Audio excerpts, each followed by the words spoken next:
Question है कि पश्चिम के अधिकांश देश वेस्ट कंट्रीज इजराइल को क्यों समर्थन करते हैं, कारण बताएं, समझाएं। अब क्वेश्चन देखिए।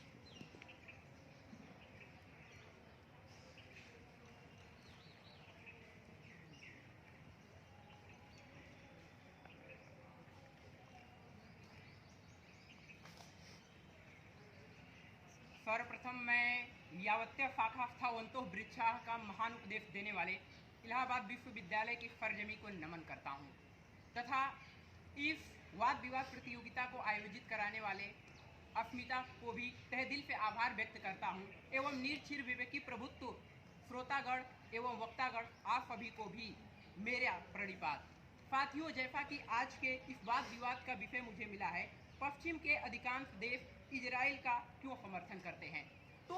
हमें अगर जानना है कि पश्चिम के देश इजराइल का क्यों समर्थन करना चाहते हैं तो कहीं न कहीं हमें इस बात को समझना होगा कि इजराइल का अस्तित्व क्या है, इजराइल का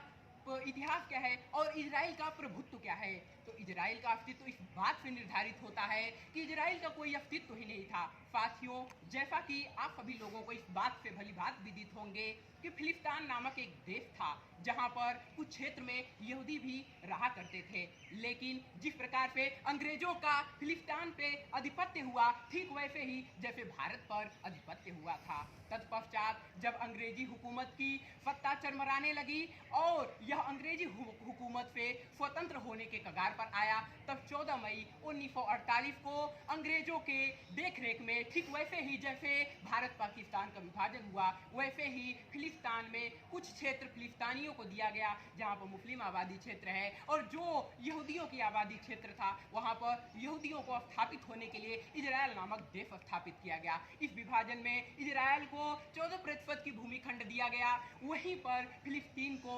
46% तथा इसके साथ ही यूएनओ ने अपनी चालाकी दिखाते हुए जो वहां की मूल जमीन थी जिसे हॉली लैंड कहा जाता है, पवित्र स्थल माना जाता है, इसके भी पीछे एक इतिहास है। पवित्र स्थल उसे इसलिए कहा जाता है क्योंकि वहां पर 3 धर्म अपना पावन स्थल मानते हैं। साथियों, ईसाइयों का कहना है कि हमारे ईसा मसीह का जन्म इसी स्थल पर हुआ था जिसे यरूशलेम कहा जाता है। इसके साथ ही वहां पर यहूदियों का कहना है कि हमारे अस्तित्व का नवनिर्माण इसी स्थल पे हुआ था और इसके साथ ही मुस्लिमों की जो कि मुस्लिमों को जैसा कि आप सभी जानते हैं कि सऊदी अरब में मक्का मदीना मुस्लिमों का पवित्र स्थान है, तो आप लोगों को मैं आज इस बात से ज्ञापित करना चाहता हूं कि मुस्लिमों का एक और पवित्र स्थान है जिसे अलस्का मस्जिद कहते हैं और यह फिलिस्तीन के यरूशलेम नामक स्थान पर ही स्थित है। तो साथियों, यहाँ पर जब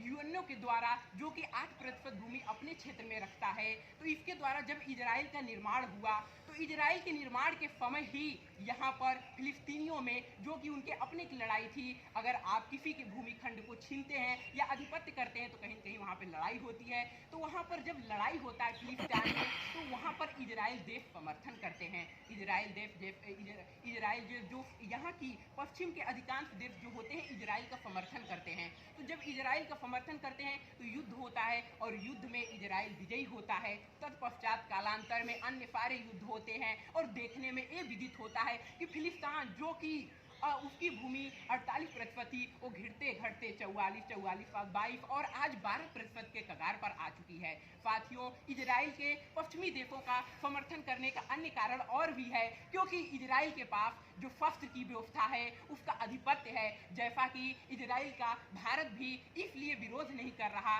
क्योंकि भारत को भी वहाँ से कई सारे औजार मिलते हैं। यहाँ तक कि कारगिल में जो कि यहाँ पर